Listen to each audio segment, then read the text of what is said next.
12-year-old girls don't kill grown men. They don't outsmart experienced overseers. They don't orchestrate deaths so precise that entire communities mistake murder for misfortune. But across 3 cotton plantations in Burke County, Georgia, 17 men died under circumstances no one could explain. The deaths began in late March of 1851 and continued for nearly 4 years. Each victim had one thing in common. They wielded power over the enslaved. Medical examiners found nothing suspicious. Plantation owners blamed accidents, disease, and bad luck. The local sheriff closed every investigation within days. What they never discovered was that 2 identical faces watched each death unfold with eyes that held no fear, no guilt, and no mercy whatsoever. Before we continue with the story of what happened in Burke County, I need you to do something for me. If you're enjoying this dark piece of American history, hit that subscribe button and turn on notifications so you never miss stories like this. And I'm curious, where are you listening from? Drop your state or city in the comments below. Now, let me tell you about Sarah and Margaret Hutchins and the 4 years that changed everything in Burke County. The spring of 1851 found Burke County in the midst of its most profitable cotton season in a decade. The Hutchins Plantation, locally known as Hutchins Fields, sprawled across 800 acres of prime Georgia soil, approximately 12 miles south of Westboro. 347 souls lived and worked that land, their lives governed by rhythms older than memory: dawn bells, cotton rows stretching to horizons, the crack of leather on human skin. William Hutchins had inherited the property from his father in 1843, and under his management, production had doubled. He was known throughout the county as a shrewd businessman, a church deacon, and a man who kept meticulous records. Every bale of cotton, every birth, every death, every dollar spent, all documented in leather-bound ledgers that filled an entire wall of his study. His wife, Elela Nina, managed the household with similar precision, overseeing the domestic workforce with a coldness that required no raised voice. The Hutchins had purchased Sarah and Margaret in January of 1851 from a trader passing through Augusta. The girls were listed in the bill of sale as twin females, approximately 12 years of age, both in good health, trained for domestic service. No surname was recorded, no parents were mentioned. They arrived at Hutchins Fields on a Tuesday afternoon, riding in the back of a wagon with 7 other newly purchased individuals, their identical faces betraying no emotion as they surveyed their new home. The head overseer, a man named Robert Thaddeus Crane, processed the arrivals with the efficiency of long practice. Crane had worked at Hutchins Fields for 6 years, earning a reputation as a man who maintained discipline without excessive brutality, a distinction that mattered in that time and place. He was 42 years old, built like an oak barrel, with hands that could snap a shovel handle and a voice that carried across 20 acres.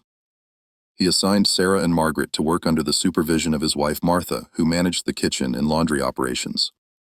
What no one noticed in those early weeks was how the twins watched everything, not with the frightened furtiveness of new arrivals, but with a focused intensity that absorbed every detail. They noted which overseers rode which routes at which times. They observed the hierarchy among the enslaved population who held influence, who harbored grudges, who could be trusted with a secret. They studied the physical layout of the plantation with the precision of military strategists, learning every building, every path, every place where someone might be alone. Martha Crane initially found the girls unsettling. "They don't speak unless spoken to," she mentioned to her husband one evening in March. "And when they look at you, it's like they're counting something behind their eyes." Robert dismissed her concerns. Silent obedience, he reminded her, was preferable to the alternative. The twins worked in perfect synchronization. When one carried water, the other anticipated exactly when she would need assistance. They seemed to communicate without words, a glance sufficient to coordinate complex tasks. The other women in the kitchen began to notice that Sarah and Margaret never made mistakes, not small ones, not large ones. Every instruction was followed precisely, every duty completed exactly as specified. This perfection made them nearly invisible. Servants so reliable that adults stopped paying attention to their presence. By late March, the twins had been at Hutchins Fields for less than 3 months. They knew the name of every overseer and field supervisor. They understood the daily patterns of each one. They had identified the storage locations of tools, the maintenance schedules for equipment, the routes traveled by men who worked alone.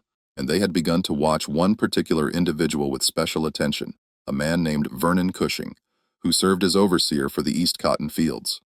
Vernon Cushing was 28 years old, unmarried, and known throughout Burke County for his cruelty. Where other overseers maintained discipline through intimidation and occasional punishment, Cushing seemed to derive pleasure from causing pain. He was particularly brutal toward women and children, a fact that Robert Crane had cautioned him about more than once. But Cushing was effective at maintaining production quotas, and William Hutchins valued results above methods. The twins had watched Cushing for 3 weeks before they made their decision. They observed his habits with scientific precision. Every morning, he rode his horse along a narrow path through a stand of pine trees that bordered the eastern fields.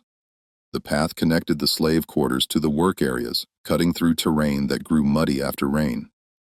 Cushing always rode this path alone, always, at the same time, approximately 15 minutes after the dawn bell, when most of the enslaved population had already moved to their workstations. On the morning of March 28, 1851, conditions were perfect.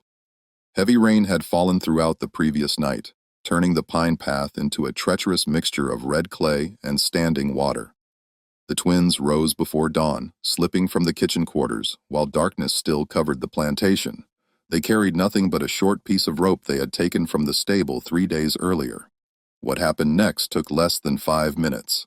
The twins had selected a spot where the path narrowed between 2 large pines where recent rains had created a depression that collected several inches of water. They strung the rope across the path at precisely the right height, low enough to catch a horse's front legs, high enough to be invisible in the pre-dawn darkness and muddy water. Then they retreated to a position 20 yards distant and waited. Vernon Cushing rode through at his usual time. His horse hit the rope at full trot. The animal's front legs tangled and physics took over. The horse went down hard, throwing Cushing forward. He landed face first in the muddy depression, the impact driving the air from his lungs. The horse, panicking, rolled partially over its rider in the struggle to regain footing. By the time other workers found Cushing, he had drowned in 8 inches of muddy water, his nose and mouth clogged with Georgia clay. The twins had already retrieved their rope and returned to the kitchen before anyone noticed Cushing's absence. They were preparing breakfast when the shouting began, when men ran toward the pine path, when Robert Crane himself galloped past the kitchen house. Sarah and Margaret continued their work without pause, their identical faces showing nothing but mild curiosity when Martha rushed in with the news. "Vernon Cushing is dead," Martha announced, her voice shaking. "His horse threw him in the mud down by the east path. Drowned in a puddle, they're saying." "Can you imagine a grown man drowned in a puddle?" The twins nodded sympathetically and returned to kneading dough for the morning bread. The investigation, such as it was, concluded within hours. The sheriff rode out from Westboro, examined the scene, and determined that tragic accidents happened on muddy paths. The horse had clearly lost footing in the treacherous conditions. Cushing's death was ruled misadventure. He was buried 2 days later in the small cemetery behind the Baptist church in Westboro, and life at Hutchins Fields continued without interruption. But something had changed, though only 2 people recognized it. Sarah and Margaret had discovered that careful planning could produce results that appeared completely natural. They had learned that adults, when presented with a plausible accident, would accept it without question, and they had identified 16 more names on their list. The death of Vernon Cushing created a temporary void in the overseer hierarchy at Hutchins Fields. William Hutchins promoted one of the field supervisors, a man named Douglas Pritchard, to fill the position. Pritchard was 40 years old, a Georgia native who had worked in plantation management since his 20s. He had a wife and 3 children living in Westboro, and he was known as a competent but unremarkable overseer, neither exceptionally cruel nor particularly lenient. The twins watched Pritchard for 2 weeks before adding him to their list. What sealed his fate was an incident on April 16th when they witnessed him strike an elderly man named Samuel for moving too slowly during cotton loading. The blow itself was not unusual by the standards of that time and place, but Pritchard had used a shovel handle, and Samuel had been sick with fever. The old man collapsed and didn't rise for several minutes. Pritchard kicked him twice before walking away. Sarah and Margaret made their decision that afternoon. Douglas Pritchard would be the second name. Pritchard's routine differed from Cushing's. He lived in Westboro and rode to Hutchins Fields each morning, arriving around 6 o'clock. His horse was stabled overnight at the plantation, fed and prepared by an enslaved stable hand named Jacob. Pritchard stored his saddle and riding equipment in the stable's tack room, where various pieces of leather gear and metal hardware hung from wooden pegs. The twins had access to the stable area because they carried kitchen scraps for the pigs housed in a pen adjacent to the building. Over the course of several days, they studied the tack room's contents and Pritchard's equipment. His saddle was well-maintained leather, his stirrups solid iron, his girth strap secured with a standard buckle. Everything appeared normal because everything was normal until the twins made a small modification. On the evening of April 29th, while Jacob was occupied with feeding duties and the stable area stood empty, Sarah and Margaret slipped into the tack room. What they did took less than 2 minutes. Using a piece of broken glass Sarah had carefully sharpened on a stone, they made a series of shallow cuts on the underside of Pritchard's girth strap, the leather band that secured the saddle to the horse. The cuts were precise, invisible from casual inspection, but strategically placed to create weakness in the leather. They didn't cut all the way through, that would have been obvious. Instead, they compromised the strap's integrity just enough that it would fail under the right conditions, specifically under the stress of a rider mounting a horse or during vigorous riding. The weakened strap would hold initially, but would tear gradually under repeated stress. Douglas Pritchard rode to Hutchins Fields without incident on the morning of April 30th. His saddle felt secure, his girth strap held firm. He conducted his morning inspection of the east fields, riding at a steady pace across relatively level ground. Everything seemed normal because nothing was wrong yet. Leather degradation under stress is a gradual process. The strap began to fail around mid-morning. Pritchard was riding between cotton rows when his horse startled at a snake. The animal jumped sideways, then began to run. Pritchard, an experienced horseman, maintained control initially, but the sudden movement and the horse's speed created intense stress on the already compromised girth strap. The leather tore with a sound like ripping cloth. The saddle rotated sideways, and Pritchard fell hard onto packed Georgia earth. His left foot remained caught in the stirrup. The panicked horse dragged him approximately 40 yards before several field workers managed to catch the animal and free the trapped overseer. Douglas Pritchard suffered a fractured skull, multiple broken ribs, and severe abrasions across his back and shoulders. He died 3 hours later in the Plantation's infirmary, never regaining consciousness. The doctor who examined him, a man named Harrison Pierce from Westboro, attributed the death to injuries sustained from the fall and subsequent dragging. The failed girth strap was noted as the cause of the accident. William Hutchins examined the broken leather himself. Old equipment, he concluded, wear and tear. He made a note in his ledger to inspect all riding gear for similar deterioration. The strap itself was discarded. No one thought to examine it closely for the pattern of cuts that had initiated its failure. Sarah and Margaret learned of Pritchard's death while serving lunch in the main house. Elena Hutchins mentioned it to her husband in their presence, discussing the need to find another replacement overseer. The twins maintained appropriate expressions of surprise and continued serving food without interruption. That night, lying in their shared sleeping space in the kitchen quarters, Sarah whispered a single word to her sister. 3. Margaret understood. They had eliminated 2 men who held power over others through violence, but their list contained 15 more names, and they had just refined their methodology. The pattern had been established. Make deaths appear accidental. Use methods that required minimal intervention. Strike when opportunities presented themselves. Leave no evidence that couldn't be explained by natural causes or simple misfortune. Most importantly, remain invisible. The perfect servants, the silent twins, the girls no one really noticed. What made their campaign particularly effective was the context of plantation life in 1851 Georgia. Death was common. Accidents happened with regularity. Medical knowledge was limited, and investigations into the deaths of overseers rarely extended beyond surface-level examination. The twins had intuited something that would serve them well in a world where tragedy was expected. Additional tragedy would not seem suspicious, but they had also learned something else from Douglas Pritchard's death. The other enslaved workers at Hutchins Fields had shown no grief when the overseer died. Several had whispered prayers of thanks when they thought no one could hear. The twins realized they weren't acting in isolation. They were enacting a form of justice that others desired but couldn't pursue themselves. This realization shaped their next decisions. They began to pay careful attention to the experiences of others. They noted which overseers inflicted the most severe punishments. They observed which supervisors showed gratuitous cruelty beyond what was required to maintain discipline. They listened to whispered conversations about past abuses, stored grudges, and remembered suffering. Their list of names became more than random targets. Each name represented someone who had earned their position through specific actions, and Sarah and Margaret took their time, never rushing, always waiting for the perfect opportunity to present itself.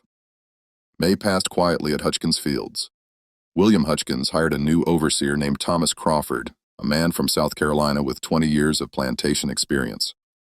Crawford proved competent and, by the standards of the time, relatively restrained in his disciplinary methods. The twins watched him, but made no moves. Crawford had not yet earned a place on their list. Robert Crane, the head overseer, noticed the twins during this period, not because they did anything wrong, but because they did everything right.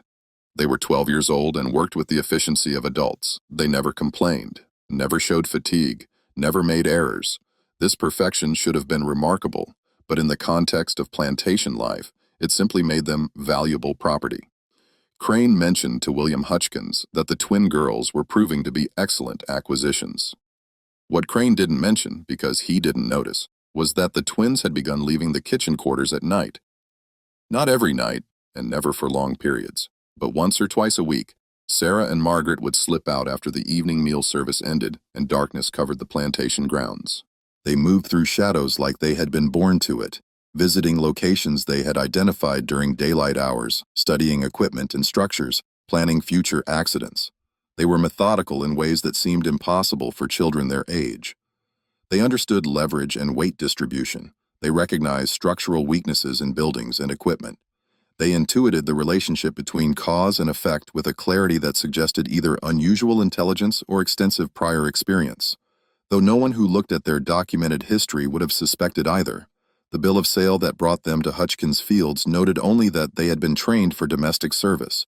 It didn't mention where this training had occurred or what experiences had shaped them before January 1851.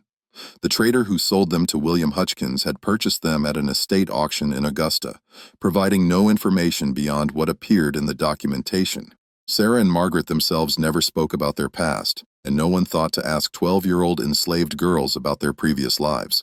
But something had formed them. Something had taught them to watch, to calculate, to wait for opportunities, and to act without hesitation when those opportunities arrived.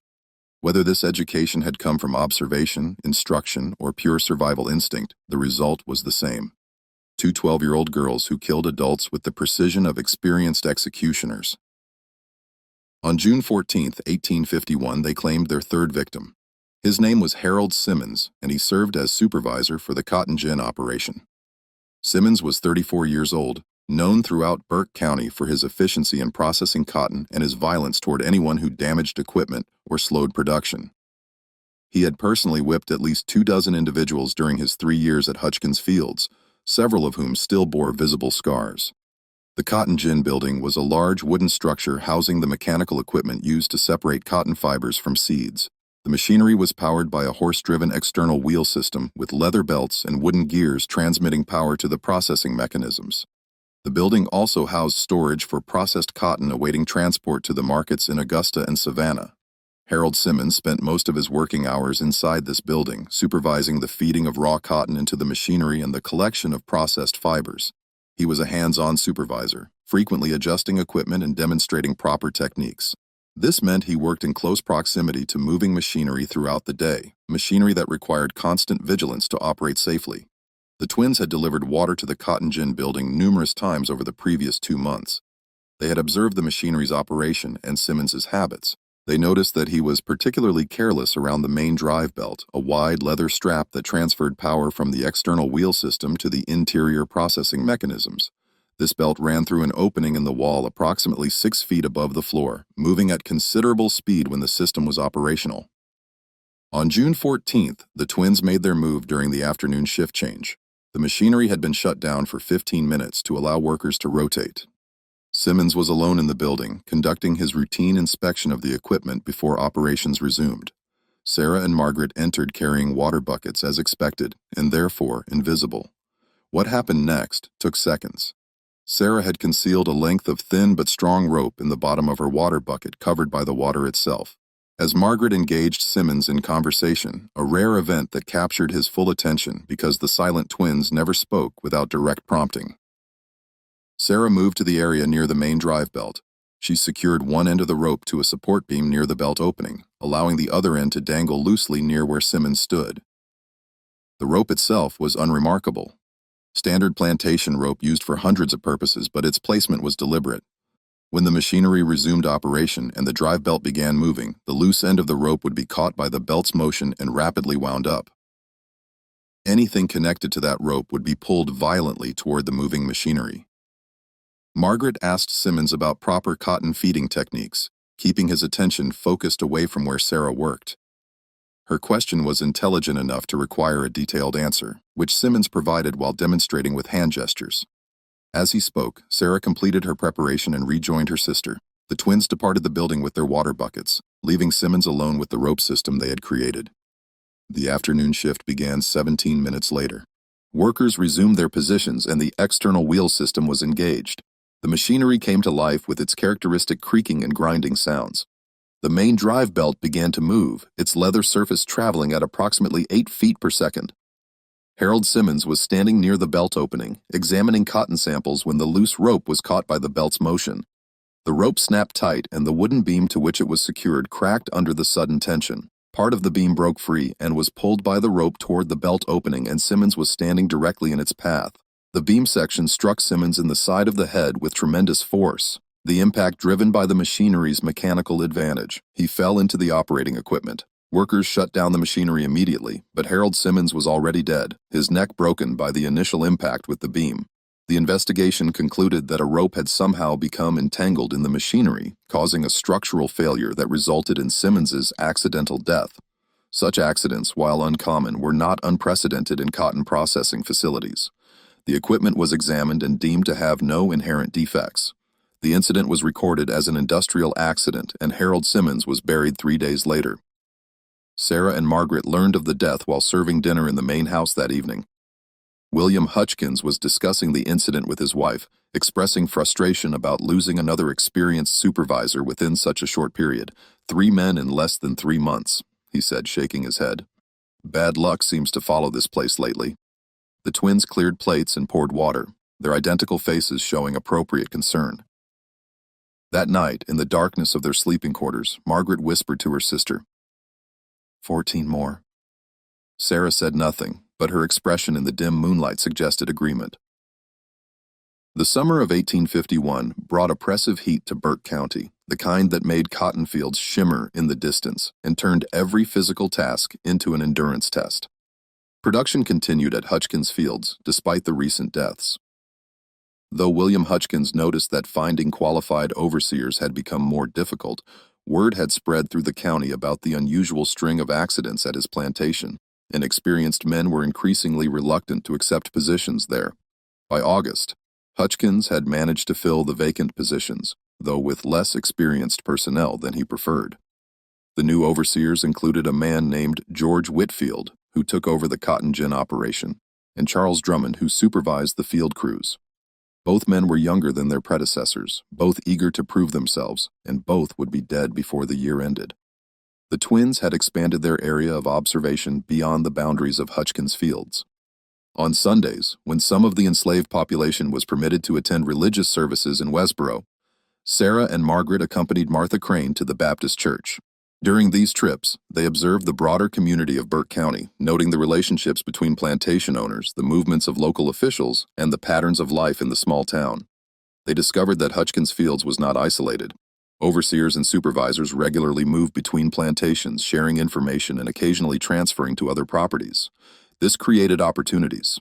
A man who earned a place on the twins list while working at Hutchins Fields might later be accessible at a different location. Sarah and Margaret began to think beyond the boundaries of their immediate environment, but they also became more cautious. 3 deaths in 4 months had generated conversation, and while no one suspected murder, the unusual frequency of accidents had drawn attention. The twins understood that continued activity at Hutchins Fields would eventually create suspicion. They needed to vary their methods, their timing, and potentially their locations. George Whitfield died on September 3, 1851. His death appeared to be the result of cotton dust inhalation, a known hazard in processing facilities. What no one discovered was that Sarah had deliberately loosened a joint in the ventilation system, concentrating dust in the area where Whitfield worked.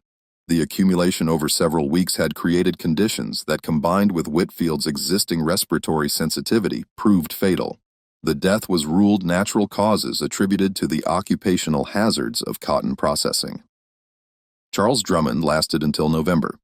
His death occurred during a routine inspection of field equipment when a wagon loaded with cotton bales shifted unexpectedly, crushing him against a storage building wall. Investigation revealed that the wagon's brake system had failed. No one discovered that Margaret had carefully weakened the brake mechanism over the course of 2 weeks, creating a delayed failure that appeared entirely mechanical.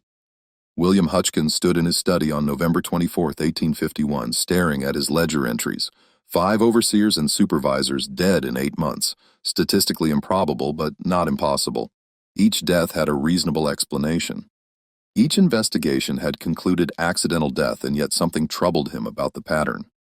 He mentioned his concerns to Robert Crane during their weekly planning meeting. 5 men, Robert, in 8 months. Have you ever seen anything like it? Crane admitted he had not. But he also pointed out that each incident had been thoroughly investigated by Sheriff Morgan from Westboro, and each time the conclusion had been the same tragic accident. Sometimes bad luck concentrates in one place for a while, Crane suggested. Then it passes. What neither man considered was that the bad luck was being meticulously planned by 2 12-year-old girls who moved through their daily routines with perfect obedience while studying their next targets with predatory focus. The twins had learned valuable lessons from their first 5 eliminations. They understood the importance of patience, of allowing time to pass between incidents. They recognized the need for variety in methods. Too many similar accidents would eventually raise questions. They had discovered that complex plans requiring multiple steps were more difficult to trace than simple direct actions. And they had realized that appearing helpful and concerned after each death made them even more invisible to investigation. By December 1851, Sarah and Margaret had been at Hutchkins Fields for 11 months. They had killed 5 men. They had 14 names remaining on their original list, and they had added 3 more names based on observations during the summer and fall. They worked with the same efficiency and obedience that had characterized their first months at the plantation. They spoke only when necessary. They made no mistakes. They remained perfectly invisible, but they were also watching developments beyond Hutchkins Fields. During Sunday trips to Dewsboro, they had observed that other plantations in Burke County employed overseers and supervisors who used similar methods of control and discipline. The system that created men like Vernon Cushing and Harold Simmons existed throughout the county, throughout Georgia, throughout the entire South. Their list could be longer, much longer. In January of 1852, the twins turned 13 years old. Though no one at Hutchkins Fields knew their exact birth date or thought to celebrate it, they marked the occasion privately in the darkness of their quarters by reviewing their progress and planning their next moves. 17 names remained on their list. They estimated they could eliminate 3 more at Hutchkins Fields before suspicion became unavoidable. After that, they would need to adapt their approach. The death toll at Hutchkins Fields had created an unexpected effect among the enslaved population. While no one openly celebrated the deaths of overseers, there was a noticeable decrease in the most brutal forms of punishment. The remaining supervisors, aware of their colleagues' fates and unnerved by the pattern of accidents, became more cautious in their actions. Some moderated their behavior out of genuine superstition. Perhaps the plantation really was cursed. Others simply recognized that harsh discipline wasn't worth risking the bad luck that seemed to follow those who wielded it most enthusiastically. Sarah and Margaret observed these changes with satisfaction. Their campaign was having effects beyond the immediate elimination of specific individuals. They were creating an environment where fear ran in multiple directions. The 6th death occurred on February 18, 1852. The victim was a field supervisor named Arnold Fletcher, 39 years old, known for his use of a leather strap to maintain work pace in the cotton fields. Fletcher's death appeared to be a simple drowning. He had been crossing a swollen creek on horseback during a winter rainstorm when his horse lost footing, and both rider and animal were swept downstream. Fletcher's body was recovered 2 miles from the crossing point. The horse survived. What investigators didn't discover was that the twins had observed Fletcher's routine crossings for 3 weeks, noting that he always used the same ford location and always crossed during his afternoon inspection rounds. On the morning of February 18th, knowing that heavy rain was forecast, the twins had visited the creek and used a wooden pole to deepen the underwater depression at Fletcher's usual crossing point. They worked quickly, creating a hole approximately 3 feet deeper than the surrounding creek bed. When Fletcher's horse stepped into this depression during the storm-swollen crossing, the sudden change in depth caused the animal to panic and lose footing. Fletcher drowned in a creek he had crossed hundreds of times before. His death was ruled accidental, another casualty of Georgia's unpredictable winter weather. The seventh death followed 3 months later in May of 1852. James Pritchard, younger brother of Douglas Pritchard, who had died in April 1851, had taken a position at Hutchkins Field specifically to investigate his brother's death. He didn't believe the official explanation of equipment failure. He suspected something more deliberate was occurring at the plantation. James Pritchard spent 2 months studying the plantation's operations, interviewing workers, and examining the sites of previous accidents. He was methodical and intelligent, and he was beginning to identify patterns that troubled him. He noticed, for example, that several of the deaths had occurred in locations that the twin girls had regular access to. He observed that Sarah and Margaret seemed to be present in the vicinity of accidents with unusual frequency. But before Pritchard could formalize his suspicions or present them to William Hutchkins, he died in a stable fire. The blaze started just after midnight on May 9, 1852, apparently from a lantern that had been left burning in the tack room. Pritchard had been sleeping in quarters adjacent to the stable. He died of smoke inhalation before the fire could be controlled. The stable and most of its contents were destroyed. What no one discovered was that the twins had started the fire deliberately using a careful arrangement of oil-soaked rags and slow-burning materials that would ignite hours after they left the area. They had learned that Pritchard was asking questions, and they had eliminated him before those questions could become dangerous. But James Pritchard's death marked a turning point. His investigation, though incomplete, had identified genuine patterns. More importantly, he had documented his concerns in letters to his wife in South Carolina, expressing his belief that something criminal was occurring at Hutchkins Fields. After his death, these letters reached William Hutchkins through Pritchard's widow, who demanded answers about her husband's demise. For the first time, serious questions were being asked, and for the first time, Sarah and Margaret recognized that their activities at Hutchkins Fields had reached a natural conclusion. They had been at the plantation for 16 months. They had killed 7 men. The remaining targets would have to wait or would have to be pursued elsewhere. The twins began planning their departure. Sheriff Clayton Morgan arrived at Hutchkins Fields on May 24, 1852, carrying the letters written by James Pritchard before his death. Morgan was 53 years old, a Burke County native who had served as sheriff for 12 years. He was known as a fair but practical man, someone who understood that plantation life operated under rules different from those governing life in Westboro proper. But the letters troubled him enough to warrant a personal visit and detailed questioning. William Hutchkins received the sheriff in his study, offering whiskey and cigars while maintaining a composed exterior that masked genuine concern. 7 deaths in 14 months, written accusations from a deceased overseer. The potential for scandal was significant. Morgan laid out the contents of Pritchard's letters with careful precision. The deceased overseer had documented the dates and circumstances of each death at Hutchkins Fields. He had noted patterns in the timing and locations of accidents. He had observed that many of the victims were known for particularly harsh discipline, and he had mentioned in his final letter dated 3 days before his death that he suspected deliberate agency in these misfortunes, though I cannot yet identify the agent. "Did Pritchard share these concerns with you?" Morgan asked Hutchkins. "He mentioned he was troubled by the coincidence of so many accidents," Hutchkins acknowledged, "but he never suggested anything criminal, and certainly never accused any specific individual. His widow believes her husband was murdered," Morgan said bluntly. "She's demanding a full investigation. What followed was the most thorough examination ever conducted at Hutchkins Fields." Sheriff Morgan spent 3 days at the plantation interviewing overseers, supervisors, and selected members of the enslaved population. He examined the sites of previous accidents. He reviewed equipment and structures. He compiled testimony and documentation. Sarah and Margaret were interviewed along with dozens of others. Morgan spoke to them in the presence of Martha Crane, asking routine questions about their duties and whether they had witnessed anything unusual. The twins responded with appropriate deference, describing their daily routines and admitting they had been present near several of the accident sites. But then they were frequently moving around the plantation in the course of their kitchen duties, so this seemed unremarkable. Morgan noted their presence near multiple incidents, but saw nothing inherently suspicious in it. They were 12-year-old girls, recently turned 13, small for their age, always together, always obedient. The idea that they could have engineered the deaths of 7 adult men seemed absurd on its surface. After 3 days of investigation, Sheriff Morgan concluded that while the pattern of deaths was unusual and troubling, no evidence existed to suggest criminal activity. Each incident had plausible explanations. Each could be attributed to accident or misfortune. James Pritchard's suspicions, while understandable, appeared to be the result of grief over his brother's death rather than based in factual evidence. Sometimes, Morgan told William Hutchins before departing, "Bad luck concentrates in one place for a period of time, then it passes. I suspect your troubles are behind you now." But Morgan added one recommendation.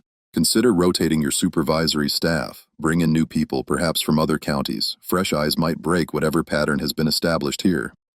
Hutchins took this advice. Over the following weeks, he made significant changes to his overseer structure. Robert Crane remained as head overseer. His competence and long service made him irreplaceable, but most of the other supervisory positions were filled with men from outside Burke County. These new employees brought different methods and different routines, disrupting the patterns that Sarah and Margaret had studied so carefully. The twins recognized the implications immediately. Their detailed knowledge of schedules, routes, and vulnerabilities had become obsolete. They would need months to learn the new patterns, and during that time, they would be under increased scrutiny. The investigation, even though it had exonerated everyone, had made the entire plantation more watchful. But the changes also created an opportunity the twins hadn't anticipated. William Hutchins, concerned about his plantation's reputation and eager to demonstrate normally, began accepting invitations to social events throughout Burke County. These gatherings brought plantation owners, overseers, and supervisors together, creating situations where Sarah and Margaret, when assigned to serve at such events, could observe targets from multiple plantations in a single location. The twins attended their first such event on June 19, 1852, when Hutchins hosted a dinner for neighboring plantation owners and their senior staff. 23 people gathered at the main house, and Sarah and Margaret served food and drink throughout the evening. They moved through the dining room and parlor with their characteristic silence and efficiency, becoming part of the background while collecting valuable information. They learned names and faces of overseers from plantations throughout Burke County. They heard conversations about disciplinary methods, production techniques, and labor management. They observed who drank too much, who became careless with their words, who held grudges against colleagues, and they began to understand that their campaign didn't need to be limited to Hutchins Fields. Over the following months, similar social gatherings provided additional opportunities. The twins served at dinners, barbecues, and harvest celebrations. They accompanied Martha Crane to church functions where plantation management families socialized. They absorbed information about the broader network of control and violence that characterized the region's plantation system. By September 1852, Sarah and Margaret had compiled mental DOS on 17 individuals across 6 different plantations in Burke County. Their original list had been exhausted. The remaining names had either died, left the area, or modified their behavior sufficiently to remove themselves from consideration. This new list represented fresh targets, but accessing them presented challenges the twins had never faced before. They couldn't simply move between plantations at will. Their movements were controlled and monitored.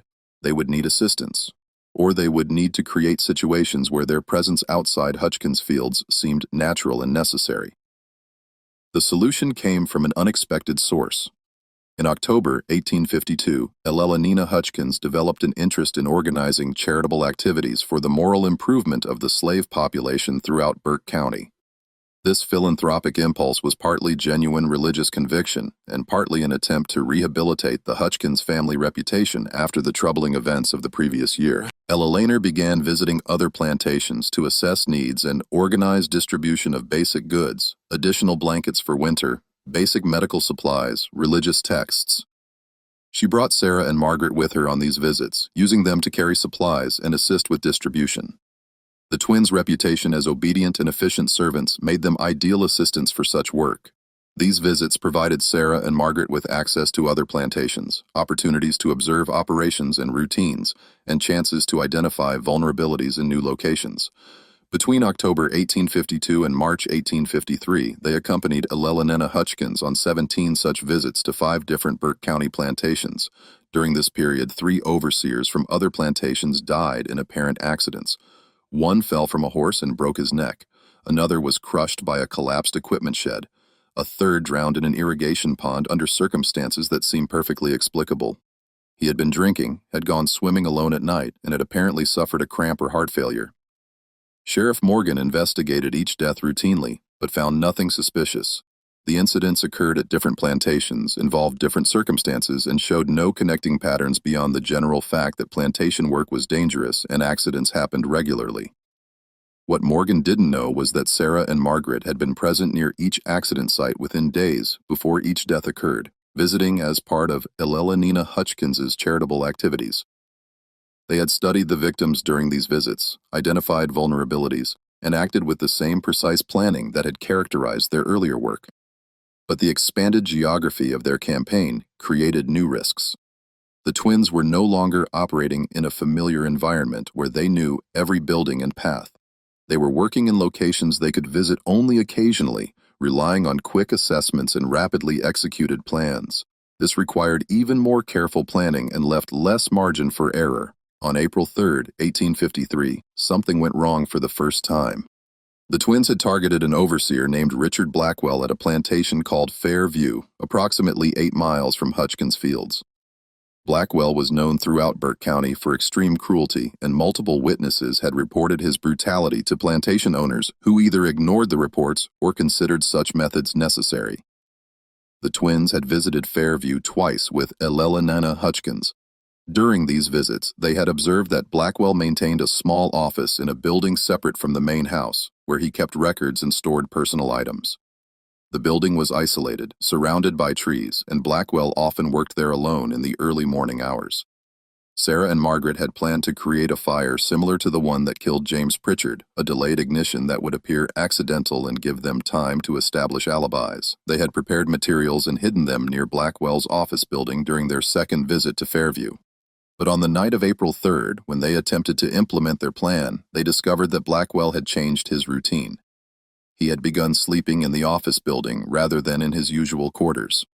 When the fire started, he woke immediately and escaped before the flames could trap him. The building burned completely, but Blackwell survived with only minor burns and smoke inhalation. More importantly, Blackwell reported seeing 2 figures running from the area just as he exited the burning building. He couldn't identify them clearly in the darkness and smoke, but he described them as small and moving together, like they were joined. This description reached Sheriff Morgan within hours. For the first time since his investigation of James Pritchard's letters, Morgan began to seriously consider the possibility that something beyond ordinary accidents might be occurring. 2 figures, small, moving together. The description could fit many people, but it also fit the twin girls from Hutchkins Fields who had visited Fairview with Elelena Hutchkins just 3 days before the fire. Morgan didn't immediately share his suspicions with anyone. He needed more than a vague description and poor visibility, but he began to pay closer attention to reports of accidents throughout Burke County, and he began to ask questions about who had been present near accident sites in the days and hours before incidents occurred. Sarah and Margaret recognized that their situation had changed. They had made their first significant error, and while it hadn't directly exposed them, it had created questions where none had existed before. They needed to become even more careful, or they needed to consider leaving Burke County entirely. The twins began planning an escape. The spring of 1853 marked the twins' 27th month at Hutchkins Fields. They had killed 10 men across multiple plantations in Burke County. They had survived a thorough investigation by Sheriff Morgan. They had adapted their methods to changing circumstances and expanded their operations beyond their original location. But they had also made their first mistake, and they understood that mistakes would accumulate and eventually become fatal. Sheriff Morgan was not a particularly brilliant investigator, but he was methodical and patient. After the fire at Fairview and Richard Blackwell's description of the 2 figures, Morgan began systematically reviewing every accident report from the previous 2 years. He created a timeline of deaths and incidents, noting dates, locations, and circumstances, and he began to see patterns that he hadn't recognized before. The twin girls from Hutchkins Fields appeared near many of these incidents, not all of them, but enough to be statistically unusual. They had been serving at social gatherings where victims were present. They had accompanied Elena Hutchins on charitable visits to plantations where accidents later occurred. They had been interviewed during his investigation of deaths at Hutchins Fields itself. The evidence was circumstantial and would never support criminal prosecution. But Morgan's instincts developed over 12 years as Sheriff told him something was wrong. On May 15, 1853, he visited Hutchins Fields again and requested a private conversation with William Hutchins. "I have concerns about your twin girls," Morgan began carefully. "Sarah and Margaret. I believe they may have information about the accidents that have occurred throughout the county." Hutchins's initial response was dismissive. "Sheriff, they're 13-year-old girls. What possible information could they have?" Morgan laid out his timeline and observations with methodical precision. The pattern of the twins' presence near accident sites, the description from Richard Blackwell, the unusual frequency of deaths among overseers known for harsh discipline, the fact that James Pritchard had mentioned suspecting deliberate agency just before his death in a fire. And now another fire at Fairview had been potentially set by two small figures moving together. "I'm not saying they're responsible," Morgan emphasized. "I'm saying they may have witnessed something, seen something, heard something. They move around more freely than most enslaved workers because of their duties. They might have information they don't even realize is significant." Hutchins agreed to allow Morgan to question the twins more thoroughly, but he insisted on being present during any interrogation. He also contacted his attorney, a man named Samuel Thornton from Augusta, to provide legal counsel. Even discussing the possibility that enslaved individuals might have committed crimes against white overseers required careful legal navigation in 1853 Georgia. The interrogation was scheduled for May 22nd. Sarah and Margaret had a week to prepare, and they used that time to refine their story and evaluate their options. They understood that Sheriff Morgan suspected them, even if he couldn't prove anything. They also understood that sustained scrutiny would eventually reveal inconsistencies, no matter how carefully they maintained their innocent facade. On May 20th, 2 days before the scheduled interrogation, Sarah and Margaret made their decision. They would not wait to be questioned. They would not gamble on Morgan's inability to prove his suspicions. They would leave Hutchins Fields immediately that very night. The twins had been planning escape routes for months, studying the geography of Burke County and the patterns of slave patrols. They knew which roads were monitored most heavily and which paths through the forests offered better concealment. They had hidden supplies, stolen food, basic tools, warm clothing, in locations between Hutchins Fields and the Savannah River, which formed the boundary between Georgia and South Carolina, approximately 40 miles to the east.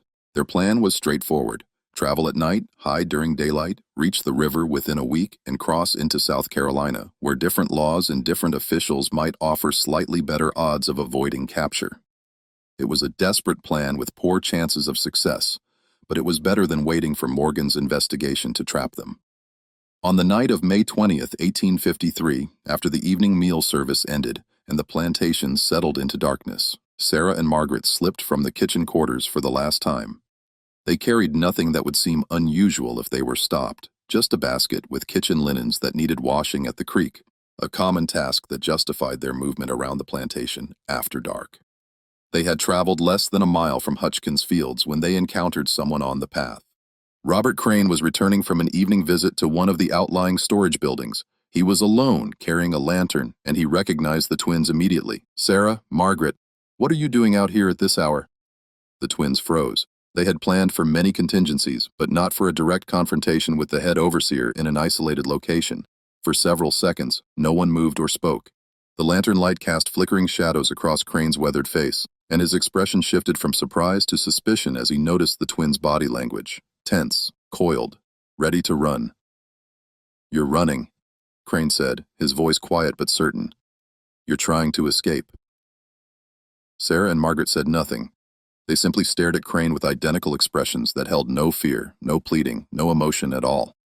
And in that moment, Crane saw something in their eyes that made him take an involuntary step backward. He had worked with enslaved populations for over 20 years. He had seen fear, hatred, desperation, resignation, and every other emotion that bondage produced, but he had never seen the cold calculation that looked back at him from the faces of these 13-year-old girls. In that moment, standing alone on a dark path with only his lantern for light, Robert Crane understood with absolute certainty that Sheriff Morgan's suspicions were correct. "It was you," he whispered. "All those deaths. Vernon Cushing, Douglas Pritchard, all of them. 2 children. How is that possible?" Sarah finally spoke, her voice soft but clear in the night air.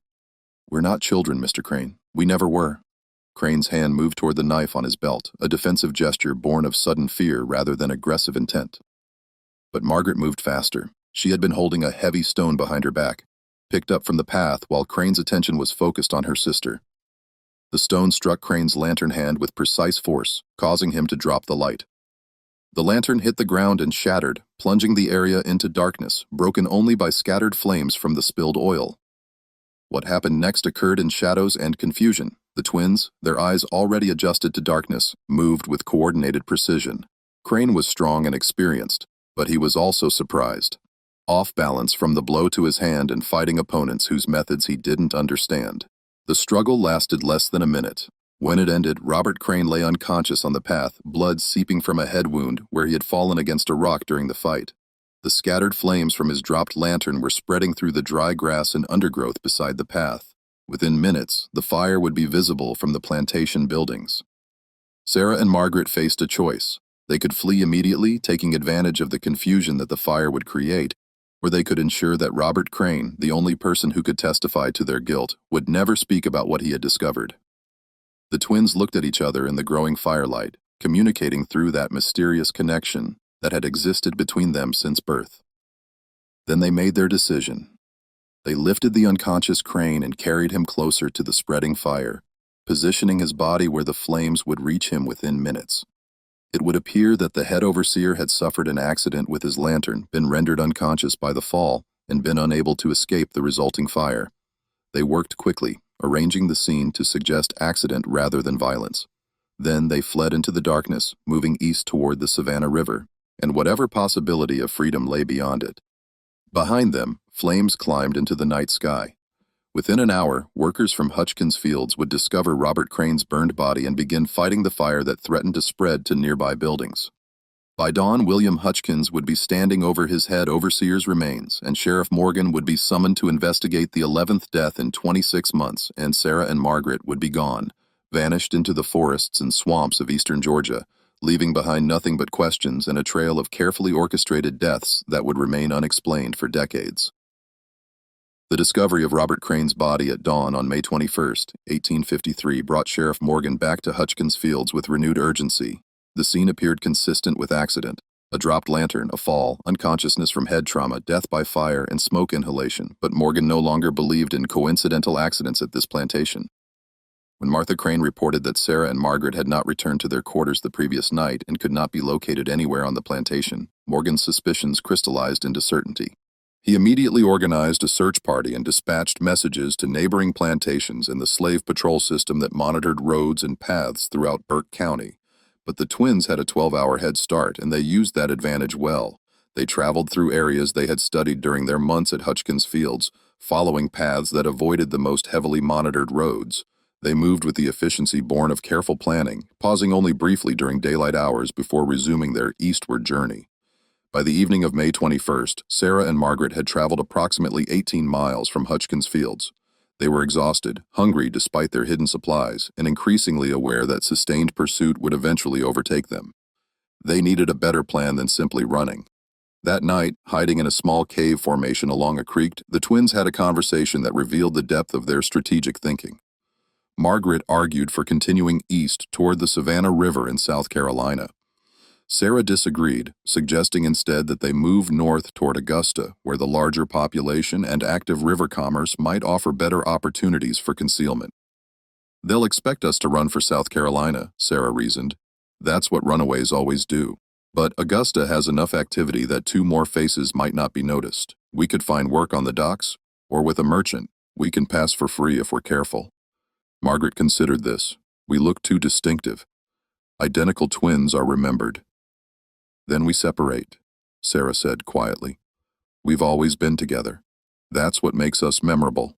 Alone with just 2 girls among hundreds." This suggestion clearly pained both of them, but they recognized its logic. Together, they were instantly identifiable. Separated, each became less remarkable, less likely to trigger recognition. After several minutes of silent consideration, Margaret agreed to the plan. They decided to stay together until reaching Augusta, then to separate and independently establish new identities. They would not attempt to contact each other for at least 1 year, reducing the risk that tracking one twin would lead to the other.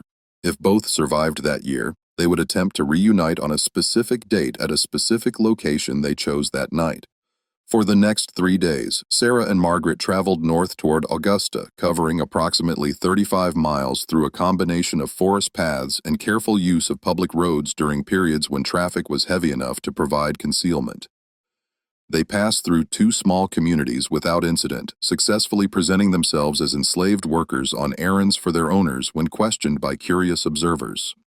On May 24th, they reached the outskirts of Augusta, a bustling river city of nearly 8,000 residents. Augusta's economy centered on cotton trade with dozens of warehouses, merchant offices, and processing facilities lining the Savannah River waterfront. The city's population included free black residents, a detail that the twins had learned during their months of observation and eavesdropping at Hutchins Fields. Sarah and Margaret separated on the afternoon of May 24, 1853, in a wooded area south of Augusta's main commercial district. They embraced briefly, the first and last display of emotion either had shown since beginning their campaign at Hutchins Fields. Then Sarah turned north toward the city's warehouse district, and Margaret headed west toward the residential areas where free black families lived and worked. Neither twin looked back. They had survived together for 13 years through circumstances neither had ever described to anyone, and they had killed together with cold precision. But now survival required separation, and they accepted this necessity as they had accepted everything else, with clear-eyed pragmatism and no wasted emotion. What happened to Sarah and Margaret after that separation became a matter of speculation and rumor throughout Burke County. Sheriff Morgan tracked their movements as far as the outskirts of Augusta, but lost the trail in the city's complex geography and transient population. He interviewed merchants, dock workers, and free black community leaders, but no one reported seeing 2 identical 13-year-old girls together. Several reports surfaced of single young girls matching the twins' general description, one supposedly working at a tobacco warehouse under an assumed name, another reportedly taken in by a free black family as a servant. But Morgan could never confirm either sighting. The twins had vanished as completely as if they had never existed. Back in Burke County, the investigation into the deaths at Hutchins Fields and surrounding plantations continued for several months. William Hutchins, devastated by the loss of Robert Crane and the revelation that his plantation had harbored murderers, cooperated fully with Sheriff Morgan's inquiries. Elena Hutchins suffered a nervous collapse and was confined to her bed for 6 weeks. The investigation's findings were summarized in Morgan's official report, filed with the county court on August 15, 1853. The report documented 11 deaths across 4 plantations between March 1851 and May 1853. It noted the unusual circumstances of each death and the pattern of the twins' presence near accident sites. It concluded that strong circumstantial evidence exists to suggest that the enslaved females, Sarah and Margaret, property of William Hutchins, were responsible for deliberately causing the deaths of multiple overseers and supervisors through methods calculated to appear accidental. The report also noted that the twins had escaped custody before formal charges could be filed, and their current whereabouts were unknown. Rewards were posted for information leading to their capture, but no credible sightings were ever reported. The story of the twin girls who killed 11 men and disappeared became a source of whispered conversation throughout Burke County for years afterward. Some people refused to believe that 2 13-year-old girls could have accomplished such things. Others accepted the evidence but struggled to understand the psychology that would drive children to such calculated violence. A few observers, including Sheriff Morgan himself, eventually came to a darker conclusion. In a private letter to a colleague in South Carolina written in 1855, Morgan expressed his belief that those girls were formed by something that happened before they arrived in Burke County. Whatever made them into what they became, it occurred earlier in their lives. We only saw the result, not the cause. And perhaps that's for the best, because I'm not certain I want to know what experiences could shape children into such perfect instruments of death. The records of Sarah and Margaret's origins were sparse and largely uninformative. The trader, who sold them to William Hutchins, had purchased them at an estate auction in Augusta in December 1850. The estate's records listed them only as domestic servants, trained twin females. No previous ownership documentation existed, or if it did, it had been lost or destroyed. The twins themselves had never spoken about their past, and now they were gone, carrying their secrets with them into whatever future they had managed to create in the anonymous spaces of the American South in 1853. The death stopped after May 1853. No more suspicious accidents befell overseers in Burke County. No more convenient fires claimed the lives of supervisors known for cruelty. The pattern that had characterized 26 months of careful murder simply ceased, leaving only questions and speculation in its wake. William Hutchins sold his plantation in 1854 and moved to Charleston, South Carolina. He never fully recovered from the revelation that 2 children he had owned had systematically murdered his employees. Elena Hutchins died in 1856, her death certificate listing the cause as nervous exhaustion and melancholia. Sheriff Morgan served as Burke County Sheriff until 1862, when the outbreak of the Civil War disrupted all civilian law enforcement. He never stopped looking for information about Sarah and Margaret, maintaining correspondence with law enforcement officials throughout Georgia and South Carolina. No credible reports of the twins ever reached him. In 1867, 4 years after the Emancipation Proclamation, Morgan received an anonymous letter postmarked from Philadelphia. The letter contained only a few lines. "We survived. We built new lives. We never killed again after leaving Georgia. What we did there was necessary. We were not evil. We were justice." The letter was unsigned, but Morgan believed until his death that it came from one of the twins. Whether that belief was accurate remains unknown. The handwriting matched no existing samples because the twins had never been documented as literate during their time at Hutchins Fields. But then much about Sarah and Margaret remained unknown, including how they had learned the skills that made them such effective killers. The broader impact of their campaign extended beyond the immediate deaths they caused. Throughout Burke County and into neighboring regions, overseers and supervisors became noticeably more cautious in their disciplinary methods during the mid-1850s. The fear that seemingly helpless individuals might possess hidden power, that violence might be returned by those assumed to be incapable of resistance, created changes in behavior that lasted for years. Some plantation owners installed new oversight structures, implementing systems where overseers were required to work in pairs rather than alone. Others moderated the most extreme forms of punishment, recognizing that excessive cruelty might provoke the kind of calculated revenge that Sarah and Margaret had demonstrated was possible. Historians examining the period have noted that Burke County experienced a measurable decrease in documented instances of severe physical punishment during the 5 years following the twins' escape. Whether this was directly attributable to their actions or to other factors remains debatable, but the correlation exists in the historical record. The ultimate fate of Sarah and Margaret remains one of the many mysteries surrounding their story. Did they survive the chaos of the Civil War years? Did they successfully establish independent lives under assumed identities? Did they ever reunite as they had planned on that night in May 1853? No definitive answers exist, but occasionally in documents from the post-war period, researchers have identified intriguing possibilities.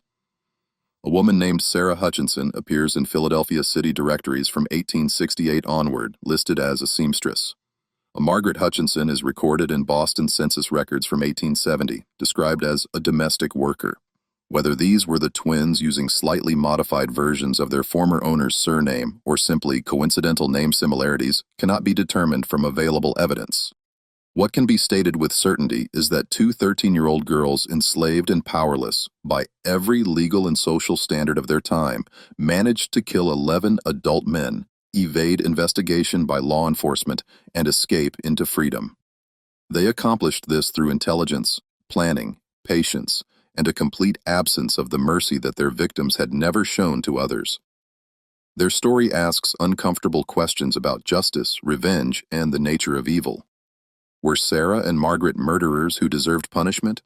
Or were they resistance fighters who struck back against a system built on violence and oppression? The answer depends partly on perspective and partly on how one weighs the value of lives in a society where some humans were legally classified as property. Sheriff Morgan's final written thoughts on the case recorded in his personal journal in 1869 suggested a nuanced view. Those girls committed murder, that is fact. But they murdered murderers. Men who wielded violence as casually as others wield tools. In a more just world, Those men would have faced legal consequences for their cruelty. But our world was not just, and so those girls became the consequences. History will judge them, as it judges all of us by standards we may not recognize or accept. I can only say that I chased them for 4 years and never caught them, and some part of me wonders if I truly wanted to. The documentation of this case remains in the Burke County Courthouse archives, available to researchers who know where to look. The leather-bound ledgers from Hutchins Fields, meticulously recording births, deaths, and property transactions, sit in climate-controlled storage at the Georgia Historical Society in Savannah. The newspaper accounts from 1853 describing the mysterious series of accidents and the escaped slave twins suspected of causing them have been preserved on microfilm. But the most important evidence, the testimony of Sarah and Margaret themselves, the full story of what formed them into who they became, was never recorded and is now lost to history. We can only reconstruct their actions from the aftermath they left behind. Like archaeologists examining ancient ruins and trying to understand the civilization that built them. What we know is this: